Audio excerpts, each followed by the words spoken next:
اهلا بكم متابعي بطولة محترفي بايسن الثالثة على كاس وجه سعد سمو الامير سلطان بن فهد. طبعا الشباب البوادي، طبعا فريق شباب البوادي يواصل التوهج، يواصل اللمعان في بطولة محترفي بايسن الثالثة، خاصة بعد انتصاره الجديد ومرة اخرى طبعا في هذه البطولة على حساب راية الكفاح.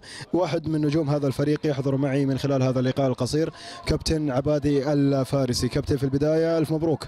الله يبارك فيك. والله كابتن، فريق شباب البوادي يتميز في هذه الدورة، يقدم مستويات طيبة جدا في الفترة الأخيرة بالذات، في آخر 5-6 شهور الفريق يعني في تصاعد في المستوى.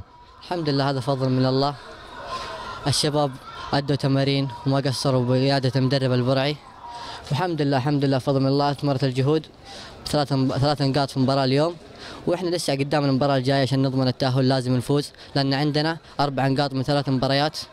لسه ما سوينا شيء في البطولة هذه. معروف شباب البوادي وصل نهائي المدي، ونطمح إن شاء الله نوصل هنا وناخذ البطولة أو نوصل أدوار عليا.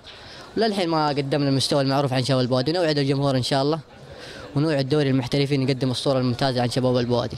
كلامك يعني انه ما في رضا، بالرغم من انه 4 نقاط من 3 مباريات افضل بكثير من فرق غادرت البطولة. يعني البوادي ما زال في الخط، طبعا خط المنافسة على اللقب.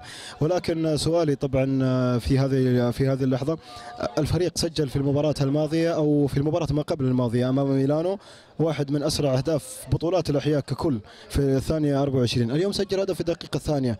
ما ميزة او لماذا يتميز فريق البوادي في تسجيل الاهداف السريعة؟ هذا التميز يكون اللاعب يخش من جوا المباراة بسرعة. يعني احنا من قبل ما نخش المباراة في التسخين نبدا جوا المباراة، عشان كذا الحمد لله تثمر بالاهداف من اول الدقائق بل من اول الثواني كما حصل مباراة ميلانو. الحمد لله. كلمة أخيرة كابتن عبادي. والله نوعد ان شاء الله دوري المحترفين باذن الله باذن الله باذن الله ان نوصل ادوار ونقدم المستوى المطلوب كما عهدناه من شباب البوادي. وشكرا لكم للتنظيم الرائع. شكرا لك انت ايضا عبادي الفارسي، نجم من نجوم فريق شباب البوادي، نتمنى لكم التوفيق ان شاء الله. ان شاء الله.